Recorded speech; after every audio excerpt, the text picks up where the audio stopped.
2 Chronicles 32, 1 through 33. Devotional focus verse. Be strong and courageous. Be not afraid nor dismayed for the king of Assyria, nor for all the multitude that is with him.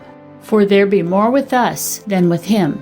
With him is an arm of flesh, but with us is the Lord our God to help us and to fight our battles. And the people rested themselves upon the words of Hezekiah, king of Judah. 2 Chronicles 32, 7 and 8.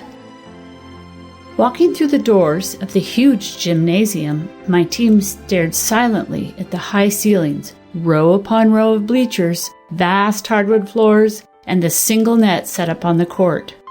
As the volleyball coach of a small Christian high school in Southern California, I had taken the team to games against several other small schools in the area. This was intimidatingly different. We would be facing the team of a public high school with an enrollment 20 times that of our school. Their facilities dwarfed our small gym. And when the opposing team began to filter in, it was obvious by their attitudes and actions that they had little respect for our team. To encourage my awestruck players, I took inspiration from a scene in a motion picture that I had seen some time before and sent the team captain and another player onto the court with a tape measure.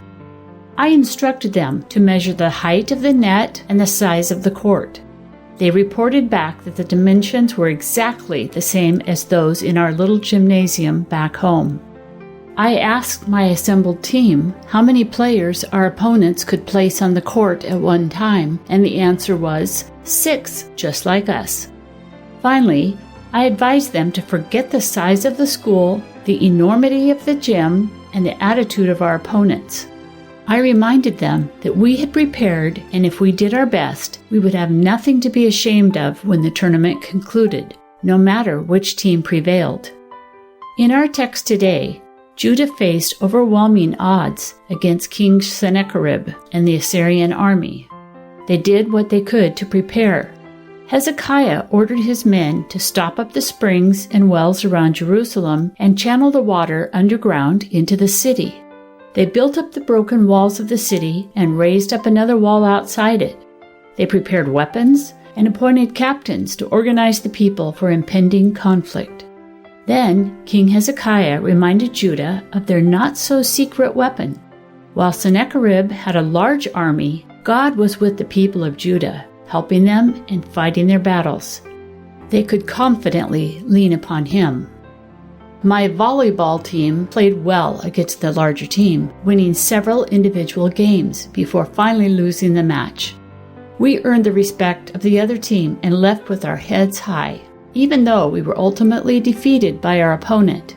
In the case of King Hezekiah and Judah, though they were not defeated, the angel of the Lord slew over 185,000 Assyrian soldiers. Sennacherib and his remaining army returned to Assyria, giving Judah a great victory. Are you facing a challenge today in which the odds look unsurmountable? Don't fear. If you have aligned yourself with God, your day-to-day battles can be won when you depend on Him to bring you through. Background information. Chapter 32 concludes the record of the reign of King Hezekiah of Judah.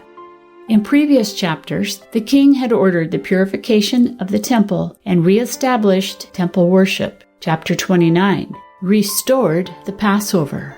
Chapter 30 and instituted the further reforms described in chapter 31. In this final chapter about Hezekiah's life and reign, he faced an invasion by Assyria, verses 1 through 23, and was stricken with illness and recovered, verses 24 through 26. The concluding verses of the chapter summarize his wealth, verses 27 through 31, and describe his death and burial, verses 32 and 33. The events in this chapter are covered more extensively in 2 Kings 18, 13 through 20, 21. Sennacherib, the king of Assyria, invaded Judah's fortified border cities with the purpose of compelling the people to pay tribute. thereby enforcing the previous agreement made by King Ahaz of Judah that Hezekiah had broken. See 2 Kings 18:7. Verses 2 through 8 describe the diligent efforts Hezekiah made to fortify Jerusalem against the expected assault of Sennacherib. One action he took was to divert the spring outside the city that provided Jerusalem with water, channeling the water through an 1,800-foot-long underground tunnel. That tunnel still exists in Jerusalem and includes an inscription stating that it was constructed by two groups of workers, one inside the city and one at the Gihon Spring, tunneling toward each other until they met in the middle. According to verse 8, while taking measures to protect the city, Hezekiah also encouraged his men to rely upon the Lord to help them fight their battles. He understood that the defense of Israel did not rely solely on walls and towers and shields and water supplies, but also on the courage of the soldiers, and most importantly, on the power and help of God. Sennacherib's military campaign brought him to the city of Lachish, which was about 30 miles southwest of Jerusalem. While most of his army was laying a siege at Lachish, Sennacherib sent men to Jerusalem to engage in psychological warfare. His propaganda campaign of verbal and written threats against Hezekiah and the people of Judah is described in verses 9 through 19. Proof of this biblical account has been found by archaeologists who discovered a pit near Lachish with the remains of about 1,500 casualties of Sennacherib's attack. An Assyrian carving depicting the siege is displayed in the British Museum, and a wall relief taken from the excavation of Sennacherib's royal palace in Nineveh is also preserved there. It portrays the Assyrian king on a movable throne in his military camp outside Lachish. Prisoners of war are marching by him, and the spoils from the city are piled on ox wagons. Verse 20 of this chapter reveals that the prophet Isaiah joined King Hezekiah in praying for the nation's protection. Isaiah's encouragement to Hezekiah and the divine revelation concerning how the city would be spared are recorded in Isaiah 37:21 through 35.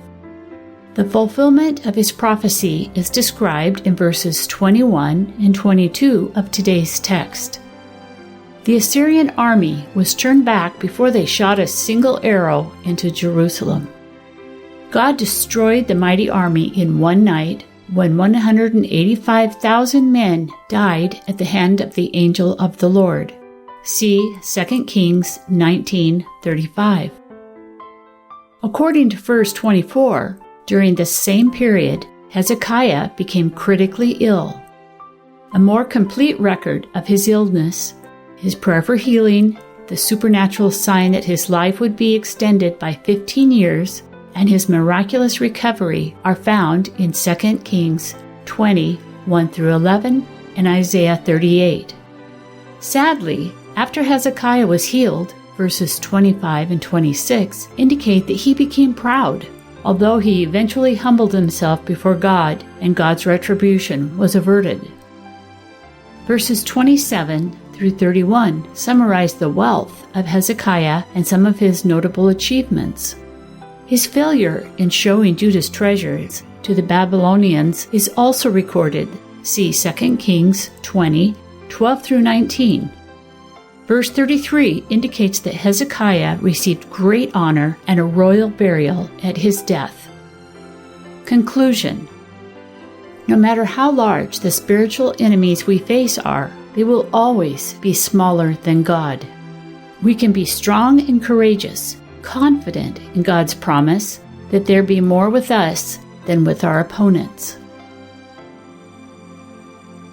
2 Chronicles, chapter 32. After these things, and the establishment thereof, Sennacherib king of Assyria came, and entered into Judah, and encamped against the fenced cities, and thought to win them for himself. And when Hezekiah saw that Sennacherib was come, and that he was purposed to fight against Jerusalem, He took counsel with his princes and his mighty men to stop the waters of the fountains which were without the city, and they did help him. So there was gathered much people together, who stopped all the fountains, and the brook that ran through the midst of the land, saying, Why should the kings of Assyria come, and find much water? Also he strengthened himself, and built up all the wall that was broken, and raised it up to the towers, and another wall without, and repaired Millo in the city of David, and made darts and shields in abundance. And he set captains of war over the people, and gathered them together to him in the street of the gate of the city, and spake comfortably to them, saying, Be strong and courageous, be not afraid nor dismayed for the king of Assyria, nor for all the multitude that is with him, for there be more with us than with him. With him is an arm of flesh, but with us is the Lord our God to help us, and to fight our battles. And the people rested themselves upon the words of Hezekiah king of Judah. After this did Sennacherib king of Assyria send his servants to Jerusalem, but he himself laid siege against Lachish, and all his power with him, unto Hezekiah king of Judah, and unto all Judah that were at Jerusalem, saying, Thus saith Sennacherib king of Assyria, Whereon do ye trust, that ye abide in the siege in Jerusalem? Doth not Hezekiah persuade you to give over yourselves to die by famine and by thirst, saying, The Lord our God shall deliver us out of the hand of the king of Assyria? Hath not the same Hezekiah taken away his high places and his altars, and commanded Judah and Jerusalem, saying, Ye shall worship before one altar, and burn incense upon it? Know ye not what I and my fathers have done unto all the people of other lands? Were the gods of the nations of those lands any ways able to deliver their lands out of mine hand? Who is there among all the gods of those nations that my fathers utterly destroyed, that could deliver his people out of mine hand, that your God should be able to deliver you out of mine hand? Now therefore let not Hezekiah deceive you, nor persuade you on this manner, neither yet believe him, for no God of any nation or kingdom was able to deliver his people out of mine hand, and out of the hand of my fathers. How much less shall your God deliver you out of mine hand? And his servants spake yet more against the Lord God, and against his servant Hezekiah. He wrote also letters to rail on the Lord God of Israel, and to speak against him, saying, As the gods of the nations of other lands have not delivered their people out of mine hand, so shall not the God of Hezekiah deliver his people out of mine hand. Then they cried with a loud voice in the Jews' speech unto the people of Jerusalem that were on the wall, to affright them, and to trouble them, that they might take the city. And they spake against the God of Jerusalem, as against the gods of the people of the earth, which were the work of the hands of man. And for this cause Hezekiah the king, and the prophet Isaiah the son of Amoz, prayed and cried to heaven. And the Lord sent an angel, which cut off all the mighty men of valor, and the leaders and captains in the camp of the king of Assyria. So he returned with shame of face to his own land. And when he was come into the house of his God, they that came forth of his own bowels slew him there with the sword. Thus the Lord saved Hezekiah and the inhabitants of Jerusalem from the hand of Sennacherib the king of Assyria, and from the hand of all other, and guided them on every side. And many brought gifts unto the Lord to Jerusalem, and presents to Hezekiah king of Judah, so that he was magnified in the sight of all nations from thenceforth. In those days Hezekiah was sick to the death, and prayed unto the Lord, and he spake unto him, and he gave him a sign. But Hezekiah rendered not again according to the benefit done unto him, for his heart was lifted up, therefore there was wrath upon him, and upon Judah and Jerusalem. Notwithstanding Hezekiah humbled himself for the pride of his heart, both he and the inhabitants of Jerusalem, so that the wrath of the Lord came not upon them in the days of Hezekiah.